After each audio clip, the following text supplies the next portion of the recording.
दोस्तों नमस्कार। बाल विकास एवं शिक्षा शास्त्र में जो हमारे क्वेश्चन चल रहे थे, शिक्षा मनोविज्ञान का शिक्षा में क्या महत्व है, तो आज फिर वही 10 मिनट 20 क्वेश्चन जो आपके UPTT, CTT and super TET के लिए बहुत ही महत्वपूर्ण हैं। तो नेक्स्ट प्रश्न है कि शिक्षा मनोविज्ञान शिक्षक को मदद करता है।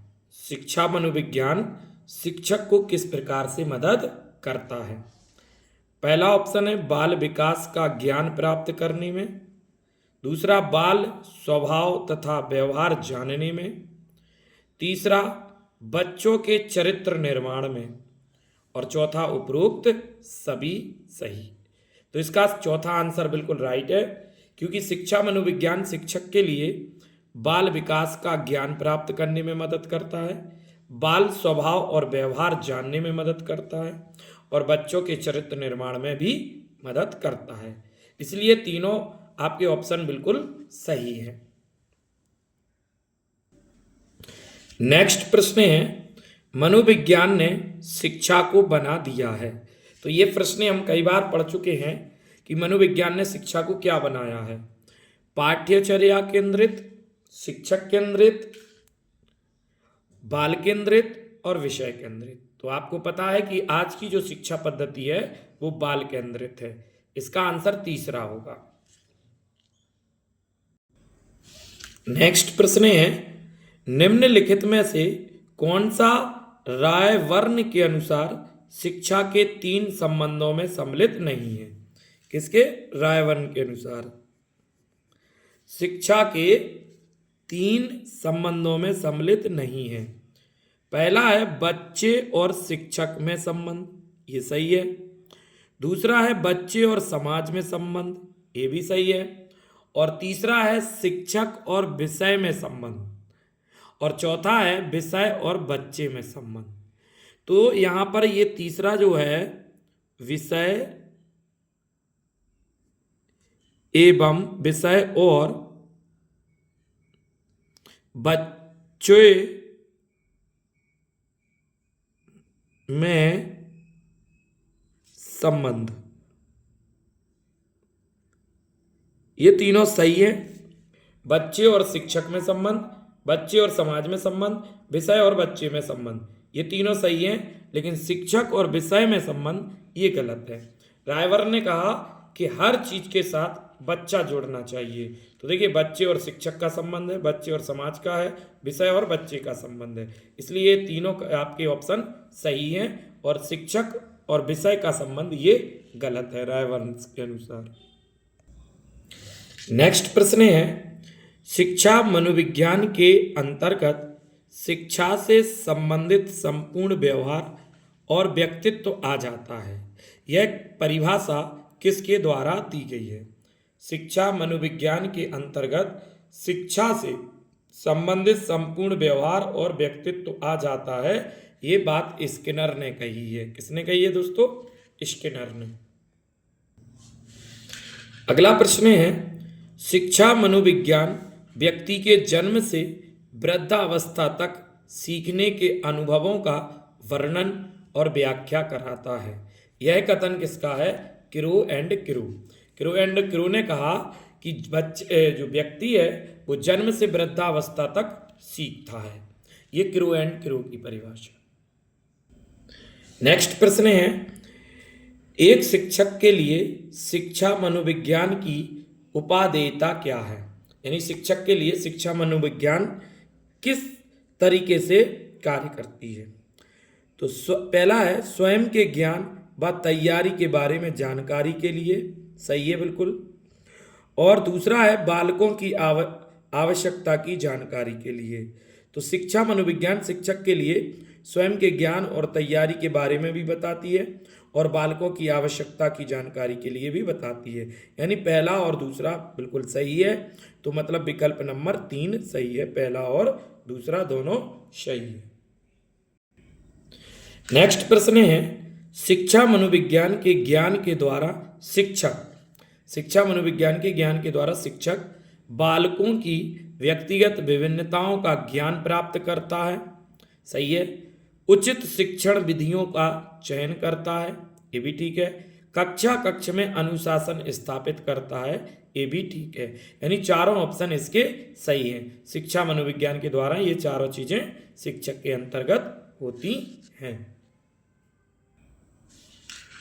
नेक्स्ट प्रश्न है, शिक्षा मनोविज्ञान है मानक विज्ञान, विशुद्ध विज्ञान, अनुप्रयुक्त विज्ञान, इनमें से कोई नहीं। तो शिक्षा मनोविज्ञान अनुप्रयुक्त विज्ञान है, बी ऑप्शन सही है, दूसरा। अगला प्रश्न है, शिक्षा मनोविज्ञान संबंधित है अधिगमकर्ता से, अधिगम प्रक्रिया से, अधिगम स्थितियों से, उपरोक्त सभी। तो सभी से है। अधिगमकर्ता से भी यानी सीखने वाले से भी है, अधिगम प्रक्रिया से भी है और अधिगम की स्थितियों से भी संबंधित है शिक्षा मनोविज्ञान। नेक्स्ट क्वेश्चन है, निम्न में से कौन शिक्षा मनोविज्ञान के कार्य क्षेत्र में आता है? शिक्षार्थी पहला, बी सीखने की प्रक्रिया, सी सीखने की परिस्थितियां और डी निर्देशन तथा मानसिक स्वास्थ्य।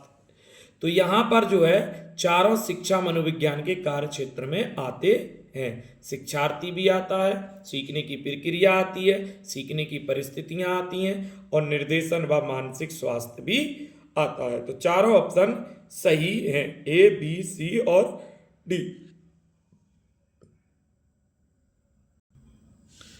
अगला प्रश्न है, शिक्षा मनोविज्ञान का केंद्र है। तो आपको पता ही है कि शिक्षा मनोविज्ञान का केंद्र अब बालक हो गया है। कौन है? बालक, ए ऑप्शन सही है। अगला प्रश्न है, प्रशिक्षणार्थियों हेतु शिक्षा मनोविज्ञान का आधारभूत कार्य है। जो प्रशिक्षण ले रहे हैं उनके लिए शिक्षा मनोविज्ञान का आधारभूत कार्य क्या है? कक्षा शिक्षण की युक्ति सिखाना, नहीं। शिक्षण के विभिन्न पक्षों के प्रति अंतर्दृष्टि पैदा करना, नहीं। छात्रों की समस्याओं, व्यवहार और आवश्यकता के प्रति अंतरसूझ विकसित करना, ये बिल्कुल सही आंसर है। शिक्षा मनोविज्ञान का जो प्रशिक्षार्थी होते हैं उनको समझना होता है कि छात्रों की समस्याएं क्या हैं, व्यवहार एवं आवश्यकता के प्रति अंतरसूझ विकसित करना। तीसरा ऑप्शन बिल्कुल राइट है। नेक्स्ट प्रश्न है, निम्नलिखित में से कौन सा शैक्षिक मनोविज्ञान का क्षेत्र नहीं है? शैक्षिक मनोविज्ञान का क्षेत्र नहीं है। व्यक्तिगत सामान्यताएं, मूल्यांकन, पाठ्यक्रम का निर्माण और अधिगम। भाई ये शैक्षिक मनोविज्ञान के क्षेत्र हैं, मूल्यांकन, पाठ्यक्रम का निर्माण और अधिगम। जबकि व्यक्तिगत सामान्यताएं ये जो है शैक्षिक मनोविज्ञान का क्षेत्र नहीं है। पहला ऑप्शन इसका आंसर है। नेक्स्ट प्रश्न है, शिक्षा मनोविज्ञान नहीं है। अनुप्रयुक्त विज्ञान है, व्यवहारिक विज्ञान है, सामाजिक विज्ञान है, आदर्श मूलक विज्ञान, ये गलत है। देखिए शिक्षा मनोविज्ञान अनुप्रयुक्त विज्ञान है, व्यवहारिक विज्ञान है और सामाजिक विज्ञान है, तीनों सही है। आदर्श मूलक विज्ञान ये गलत है। नेक्स्ट क्वेश्चन है, शैक्षिक मनोविज्ञान का मुख्य उद्देश्य क्या है? शिक्षण विधि में सुधार करना, बालक का सर्वांगीण विकास, बालक के सामाजिक स्तर में सुधार, शिक्षण सामग्री में सुधार। तो इसका आंसर बी है, बालक का सर्वांगीण विकास, यानी चहुमुखी विकास करना, बालक का शारीरिक, मानसिक, सामाजिक सभी विकास करना शैक्षिक मनोविज्ञान का मुख्य उद्देश्य होता है। तो बी आंसर इज राइट। अगला प्रश्न है, शिक्षा मनोविज्ञान शिक्षक की सहायता कैसे करती है? शिक्षा मनोविज्ञान शिक्षक की हेल्प कैसे करती है? विकास की विशेषताओं को समझने में, व्यक्तिगत विभिन्नताओं को समझने में, बालकों की समस्याओं को समझने में, उपरोक्त सभी। तो उपरोक्त सभी इसके आंसर हैं। शिक्षा मनोविज्ञान शिक्षक की सहायता विकास की विशेषताओं को समझने में भी सहायक है, व्यक्तिगत विभिन्नताओं को समझने में भी सहायक है, बालकों की समस्याओं को समझने में भी सहायक है। उपरोक्त सभी आंसर इसके सही हैं। नेक्स्ट प्रश्न है, किसके अनुसार शिक्षा मनोविज्ञान शिक्षा का विज्ञान है? तो ये पील के अनुसार शिक्षा मनोविज्ञान शिक्षा का विज्ञान है, ये पील ने कहा है। किसने कहा? पील ने। Second option is right. Next question, शैक्षिक मनोविज्ञान अंतर्निहित क्षमताओं तथा सक्षमताओं का अध्ययन करता है। शैक्षिक मनोविज्ञान अंतर्निहित क्षमताओं और सक्षमताओं का अध्ययन करता है, ये देखिएगा व्यक्तिगत विभिन्नताओं का। तो इसका पहला आंसर इस राइट आंसर है। तो दोस्तों, अगर आपको वीडियो पसंद आया हो तो वीडियो को लाइक करें, सब्सक्राइब करें, कमेंट करें और बेल आइकन जरूर दबाएं, जिससे नई वीडियो आपके पास तुरंत पहुंचे। और इसी सीरीज के लिए आज बाल विकास एवं शिक्षा शास्त्र को आगे हम जो है बालकों की अवस्थाओं के बारे में चर्चा करेंगे विस्तृत से। जय हिंद, जय भारत। मिलते हैं अगली वीडियो में।